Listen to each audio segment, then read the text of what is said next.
సొసైటీకి.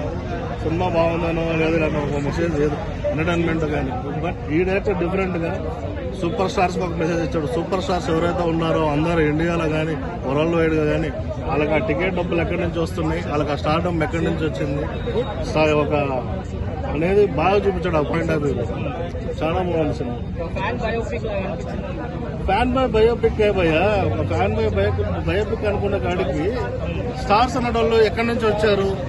High class నుంచి ఊడిపడలేదు stars అనేవాళ్ళు, ఒక లో క్లాస్ నుంచి వచ్చారు. ఆ లో క్లాస్ నుంచి వచ్చి టికెట్ కొనడం వల్ల ఇప్పుడు ఒకటి ఫుట్పాత్ నుంచి ఒక టికెట్ కొంటారు, మిడిల్ క్లాస్ వాళ్ళు చూస్తుంటారు, హై క్లాస్ వాళ్ళు చూస్తూ ఉంటారు. ఇంతమంది చూస్తేనే కానీ ఒక స్టార్ సూపర్ స్టార్ కాలేడు.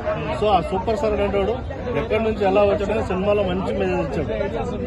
డైరెక్టర్లకే మెసేజ్ ఇచ్చాడు, సూపర్ స్టార్ మెసేజ్ ఇచ్చాడు. అది సినిమా బాగుందన్న. రామ్ గారికి కమ్బ్యాక్ అని చెప్పుకోవచ్చు, చాలా బాగుంది.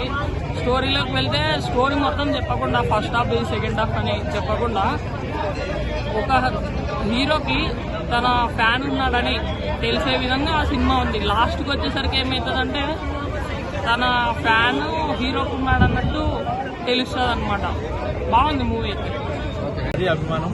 సో మన అభిమాన హీరో ఎప్పుడు బాగుండాలి అనుకోవడం మన సినిమా. సో మన హీరోని మనం ఎలా చూడాలనుకుంటామో అభిమానిగా సినిమాని అలా చూపించాడు. సో అది నాకు చాలా బాగా నచ్చింది. డైరెక్టర్ పాయింట్ ఆఫ్ వ్యూ బాగా నచ్చింది. ఈ సినిమా చూసి హీరోలు కూడా వాళ్ళ అభిమానులు కలుసుకుంటారు అనుకోవచ్చు. అభిమానులు ఇక్కడ మీరు అడిగిన క్వశ్చన్ కి నేను ఎవరున్నానని, నేను ఎక్కడున్నానని, నేను ఒకటి ఉన్నానని అభిమాని హీరోకి తెలియాల్సిన అవసరం లేదు. నా హీరోకి నేను ఉన్నానని తెలియాల్సిన అవసరం లేదు. బట్ నా హీరో కోసం నేను నిలబడతా. నాలాంటి అభిమానులు ఎంతమంది ఉన్నారని ఆయన గుర్తిస్తారు చూసారా, అది అభిమానం. ఎంతమందిని వచ్చి కలవాలంటే ఆయన వల్ల కాదు, కానీ మనం ఉన్నామని ఆయన గుర్తించి మన కోసం సినిమాలు చేస్తూ, మన కోసం వాళ్ళ ప్రాణాలు తెగించి ఎన్నో స్టంట్లు చేస్తూ సినిమాలు చేస్తున్నారు. అలాంటి వాళ్ళ కోసం మనం కూడా నిలబడుతున్నాం. సో అదే సినిమా ఇది కూడా.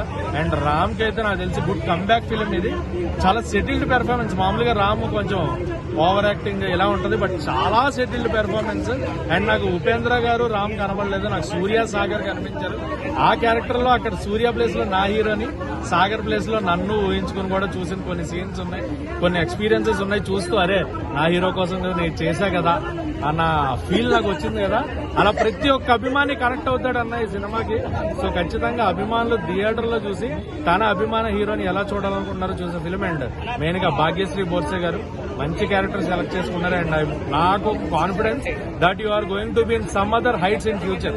భాగ్యశ్రీ గారు విల్ బి ఫ్యూచర్ స్టార్, డౌటే లేదు. కాంతా తర్వాత ఇది రెండు కూడా performance peaks. And Murali Sharma గారు, రావు రమేష్ గారు, రాహుల్ రామకృష్ణ గారు, and songs, background music, everything was perfectly fitted film. And ఇలాంటి సినిమాలు ఒకటి రేటింగ్ అడగొద్దు, రేటింగ్ ఇచ్చి మంచి సినిమాలు తక్కువ చేయండి.